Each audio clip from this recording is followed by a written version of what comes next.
Саламатсыздар ма? Бүгін біз гречкадан және картоптан котлет жасаймыз.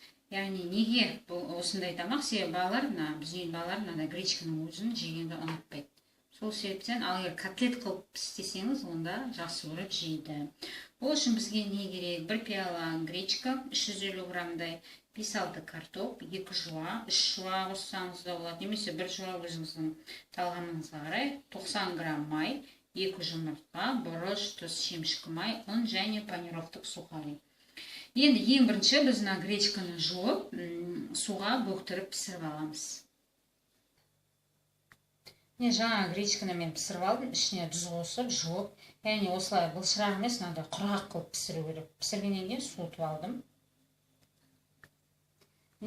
Осы картопты осылай ұсақтап турап, мясорубкіден өткіземіз.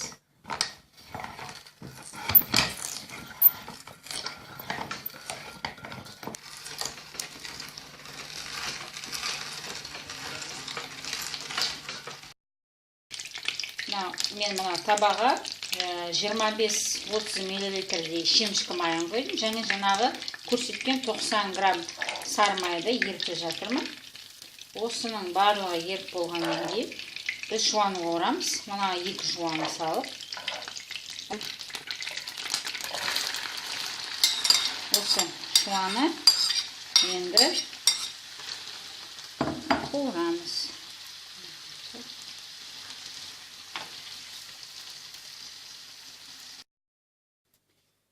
Мясорубкадан өткізілген картоплымызды қосамыз. Жаңа гречкаға. Мен жаңа жуам дайын болды. Қуырылған суыттым.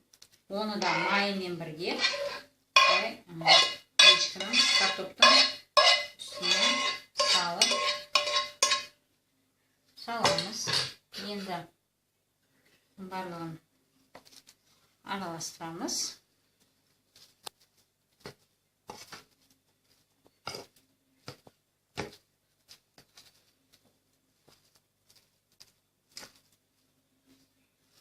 Арасына сіздер, мен бұнда тек жаңағы тұз бен бұрыш қосам, қаласаңыздар ішіне неше түрлі приправа қоссаңыздар болады.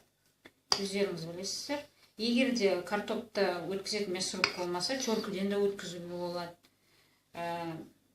Әркім өзі қарайды енді. Енді тұз қосамыз. Ана гречканың ішінде де тұз көп болған. Соған одан да көп болып кетпесін. Бұрыш кішкене. Сіздер таңғалып тұрған шығарсыздар, неге соншама көп гречка қосып жатыр деп. Себебі біздің отбасымызда адам өте көп. Манаға 2 жұмыртқаны қосамыз.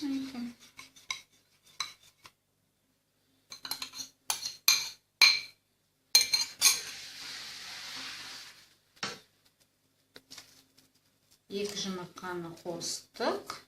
Әбден араластырамыз. Және ұн қосамыз. Қазір мен бәрін араластырып алам. Содан кейін бір 2 ас қасық ұн қосам. Яғни гречка бытырап кетпес үшін.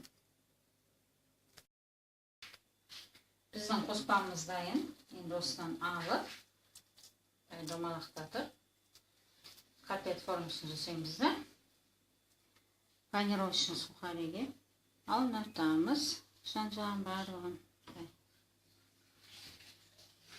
Егер де сіздің мана жасаған қоспаңыз шамалы бұлшырақтау болып кетсе, оны құрғатып қойылту үшін тағы да 2-3 қасық ас қасық ұн қосып жіберсеңіз болады. Сонда міне ол бұлшырамайды. Енді неке осылай саламыз.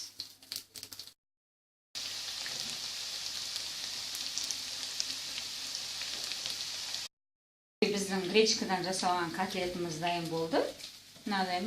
Назарларыңызға рахмет, сау болыңыздар.